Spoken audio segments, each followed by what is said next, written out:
Hola, buenas tardes, maestra y compañeros. El día de hoy nosotras les vamos a hablar del filósofo San Agustín, quien fue una de las máximas figuras de la historia del pensamiento cristiano. Fue el primer filósofo importante de la era cristiana y también el primer esfuerzo importante de fusionar la razón y fe, la filosofía y religión.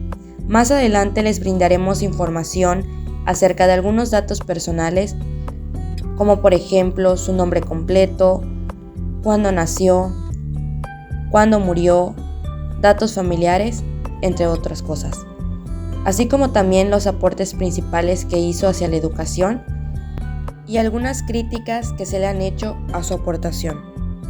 Agustín de Hipona, originalmente llamado Aurelius Augustinus Hiponensis, nació el 13 de noviembre del año 354 en una provincia romana al norte de África, llamada Tagaste, actualmente Algeria.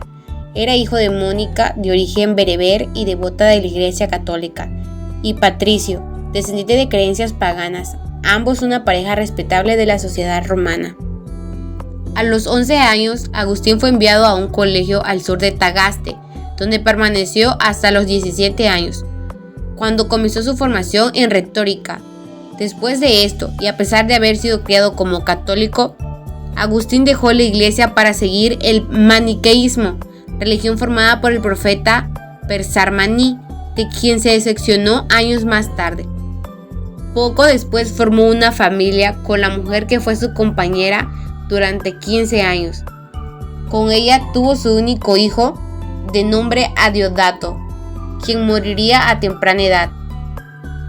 En el año 383, Agustín se mudó a Roma, donde siguió estudiando retórica, filosofía, persuasión y habilidades para hablar en público.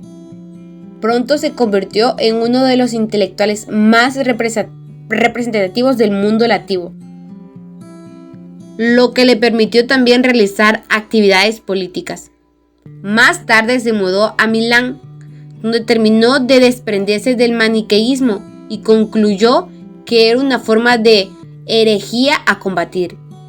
En cuestiones filosóficas se interesó por el escepticismo y el neoplatonismo.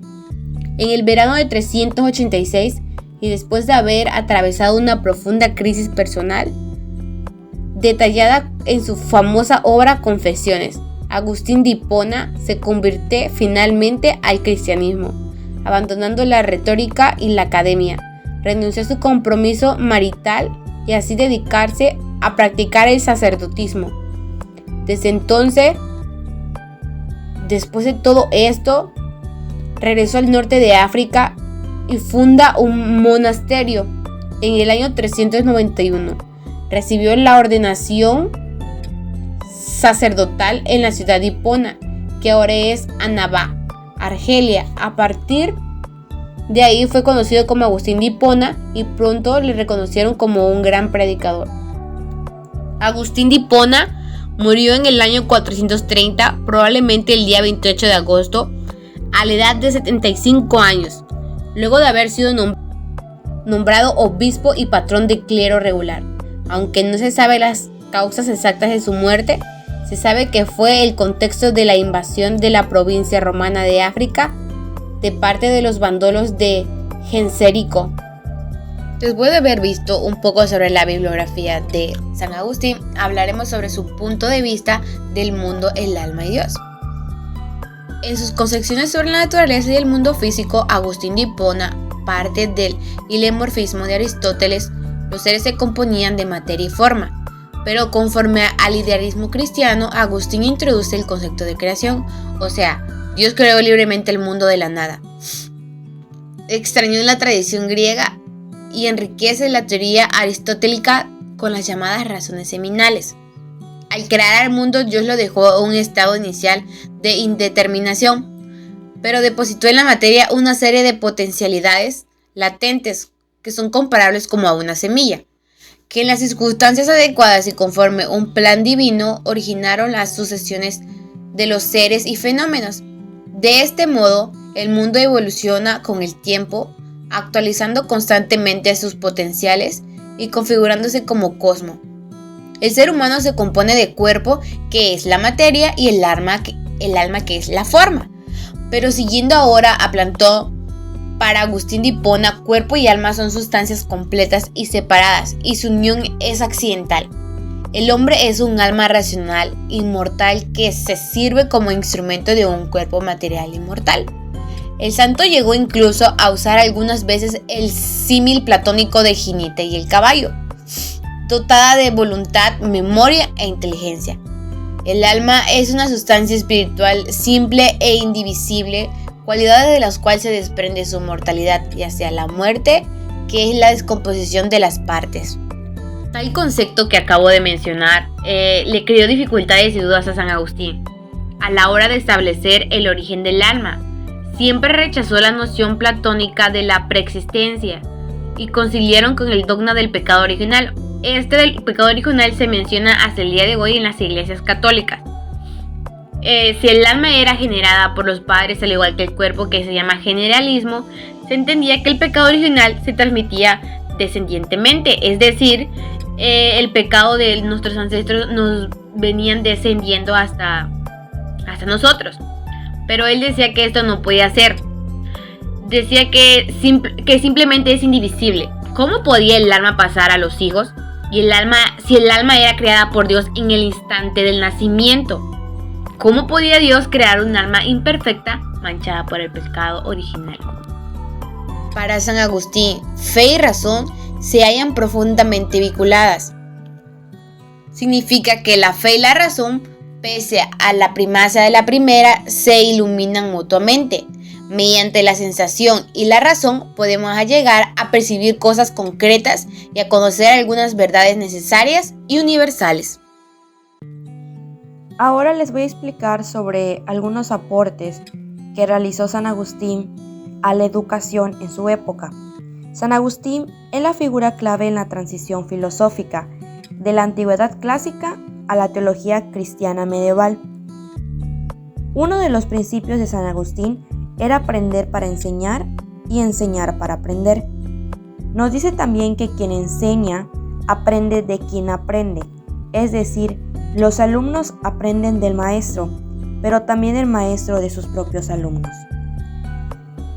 Hizo un aporte importante, ya que para el objeto de la educación debe ser el conocimiento de sí mismo, desplazando su discurso y conversaciones a plazas y otros lugares públicos. El método que manejó fue mediante preguntas y respuestas para buscar la verdad, llamado método de las preguntas urgentes. La educación de San Agustín vale la pena distinguir dos tiempos. En uno acentúa la enseñanza humanista. Esto se refiere a la educación integral por medio del conocimiento del hombre mismo y la realización de su ser. Y en otro afirma toda la formación ascética. Esto es la doctrina filosófica que busca purificar el espíritu por medio de la negación de placeres materiales. La formación del ser humano es totalmente fundamental para San Agustín y además se basaba en varias gramáticas. Principalmente era la dialéctica, la aritmética, la geometría, la astronomía, la gramática y la retórica para que éste pueda cumplir con su objetivo o propósito. El método pedagógico de San Agustín se apoya en el trípode agustiniano. El primero es creer para entender para creer más profundamente y para poder alcanzar la posesión gozosa de la verdad. También impartía conocimientos con varias personas de su comunidad. Las ayudaba para que ellos tengan una mejor formación. Señala una nueva dimensión del hombre, la intimidad, y es ahí donde descubre a Dios. Esto quiere decir que el conocimiento del hombre sobre sí mismo permite alcanzar el conocimiento de Dios. San Agustín cuentan con numerosos libros y obras muy importantes. Entre las más conocidas está Confesiones, trata de una autobiografía. Igual está La ciudad de Dios, fórmula de la filosofía teológica de la historia, y Third Generation, que trata sobre la fe, esperanza y amor. pero sin embargo nos vamos a centrar en 3 obras que desde diferentes perspectivas abordan el tema educativo. El maestro. En esta obra, San Agustín nos dice que la enseñanza se realiza por el lenguaje que el maestro transmite a su discípulo. Que si un alumno aprende la definición de una idea, es porque de alguna forma poseía en la mente la idea propuesta. Si no fuera de esta forma, no entendería. También nos dice que el alumno aprende a través de las palabras de los demás, signos y gestos, y que comprendemos las cosas en nuestra inteligencia, no por la voz exterior que nos habla, sino consultándolo interiormente en nuestra mente, la voz de Jesús. Otra de sus obras es la doctrina cristiana.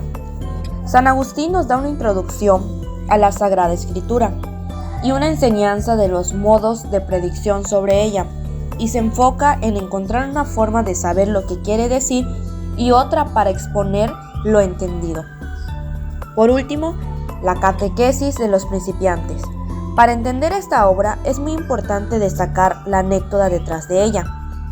Un día con el cartel El Llamada de Gracia le pidió al obispo Agustín que le escribiera algo parecido a los que empiezan a cumplir con el cargo de catequistas que tiene la iglesia, puesto que no sabe cómo empezar y terminar su exposición, ya que en ocasiones quedó insatisfecho con su discurso. San Agustín advierte que no debe preocuparse si su discurso es bueno o malo, puesto que lo que a él le podía parecerle aburrido, para otros oyentes podría parecer lo contrario. Para San Agustín era importante concebir a las personas como seres pensantes, capaces de razonar, siempre buscando su felicidad como base a todo. Nos da no solo lecciones cristianas, sino lecciones muy valiosas en temas filosóficos, como es la perseverancia y la habilidad de saber dialogar y entender al prójimo, que pueden tener una variable repercusión en nuestro trayecto. Su pedagogía de San Agustín se puede resumir en la humanidad y entendimiento de unos con otros, con técnicas y estrategias que nos hagan crecer no solo humana, sino intelectual. Seguidamente les voy a mencionar algunas críticas que se le han hecho al respecto. 1. Ricardo de la Cierva le considera en su libro Las puertas del infierno una figura gigantesca de permanente actualidad. Su filosofía de la historia, plasmada en su obra magna La ciudad de Dios, es un referente ineludible para el pensamiento cristiano. 2. No se andan por las ramas a la hora de calificar al obispo de Hipona, al que consideraba una figura siniestra, no solo por su obra, sino por algunos aspectos bibliográficos, como el abandono de una mujer con la que convivía por la imposición de su pretenciosa madre Mónica. 3. El juicio de Mosterín, también contundente, sin él la doctrina cristiana hubiera sido mejor. 4. Contribuyó como nadie, escribió Mosterín en el libro citado, a definir y consolidar la moral antiodenista y protonalista de la Iglesia cristiana. En cuanto a su idea de la mujer, decir que era amigósino es quedarse muy corto. No veo para qué ayuda del varón fue creada la mujer. Su descartamos la razón de la gestación de los hijos, escribió en sus obras. 5. Luis González Seara cree que también San Agustín es el primer teórico de la Inquisición, partidario de que las impiedades se castigaran con el terror de las leyes imperiales. Y la última crítica que le hicieron, según una expresión clásica, es que Agustín nunca tuvo el más mínimo contacto con la ciencia o con la filosofía crítica. En conclusión, San Agustín se considera el filósofo más importante de la Iglesia cristiana de la antigüedad. Con sus obras y escritos son admirables de reconocer, siendo una figura de pastor ejemplar y, ante todo, una actitud de búsqueda de Dios. Sigue siendo para todos un maestro que siempre vale la pena escuchar y recordar. También, el pensamiento agustiniano tuvo una enorme influencia durante la Edad Media y fue hegemónico hasta la aparición en el siglo XIII de Santo Tomás. Les dejo una frase de Agustín de Hipona que dice: «Conócete, acéptate y supérate». De nuestra parte es todo y muchas gracias por la atención prestada.